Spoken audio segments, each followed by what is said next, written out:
Assalamualaikum warahmatullahi wabarakatuh. Perkenalkan, nama saya Chandika Zana Brilanta Putri dari kelas Administrasi Basis Data B. Pada kesempatan kali ini, saya akan menjelaskan hasil langkah uji coba saya pada penugasan studi kasus keamanan basis data 2 dari FP01 SIB. Pertama-tama, saya akan menjelaskan sedikit tentang keamanan basis data. Jadi, keamanan basis data merupakan pengendalian hak akses pada database yang memastikan hanya user dengan role serta tingkat akses yang benar yang dapat melakukan akses pada data tertentu. Pada keamanan basis data terdapat dua macam jenis mekanisme, yaitu RBAC atau Role Based Access Control dan RCAC, Row and Column Access Control. Perbedaan pada keduanya terletak pada jenis hak akses yang diatur. Pada RBAC, pengaturan hak aksesnya berdasarkan user dan role, sedangkan RCAC, pengaturan hak aksesnya berdasarkan baris atau row dan column. Langkah pertama yang perlu dilakukan adalah dengan membuat user pada CentOS. Pada langkah ini, saya membuat dua tipe user, yaitu user development yang disingkat user dev dan karyawan. Mekanisme keamanan yang terjadi pada langkah pertama disebut sebagai authentication layer, di mana berarti sebelum DB2 mempertimbangkan hak akses data atau authorization, maka DB2 harus memverifikasi identitas pengguna melalui host tempat berjalan, yaitu CentOS. Pada langkah ini dibutuhkan username dan password, di mana username merupakan nama pengguna yang akan terdaftar pada sistem operasi untuk dapat terhubung ke DB2. Kemudian ada password yang merupakan kata sandi kredensial untuk user. Langkah kedua yaitu melakukan uji coba dan akses pada database. Dijalankan query SUDB2 instance 1, di mana DB2 instance 1 merupakan nama dari pemilik instance DB2 yang masuk ke mode DB2 Command Line Prompt. Setelah berhasil masuk pada mode DB2 JLP, maka selanjutnya adalah menjalankan query DB2 untuk masuk ke DB2, kemudian melakukan connect pada nama database yaitu ABDB dengan nama userdev dan menggunakan password yaitu passdev123. Setelah menjalankan connect, maka akan muncul informasi tentang koneksi database. Setelah berhasil connect ke DB2, kemudian dilakukan perintah select ke tabel buku. Lalu muncul konfirmasi gagal melakukan authorization. Pesan authorization tersebut muncul karena userdev tidak memiliki privilege untuk connect pada DB2 dan tidak memiliki privilege untuk select pada tabel buku. Hal tersebut membuktikan bahwa user belum memiliki authorization karena hanya melakukan authentication, yaitu dapat login namun tidak dapat hak akses.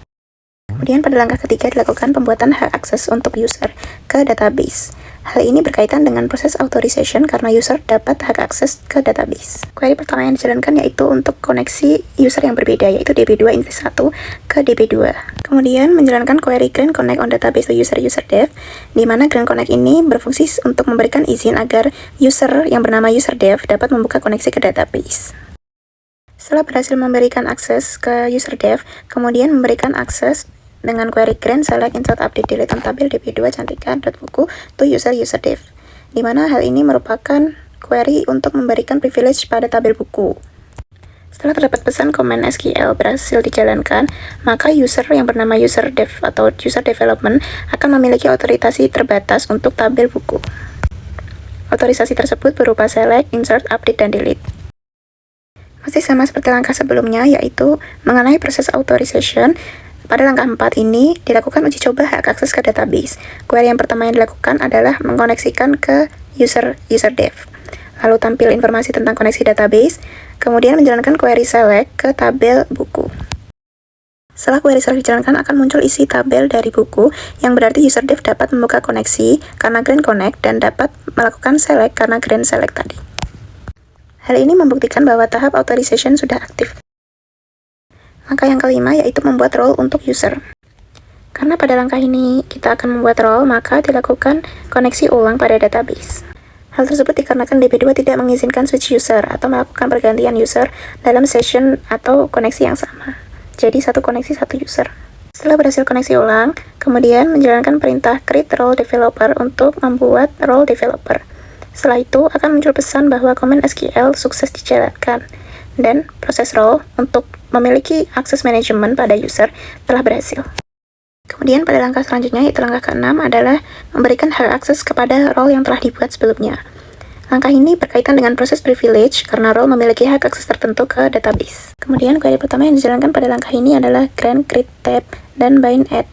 Untuk create tab merupakan perintah yang memperbolehkan role untuk membuat tabel.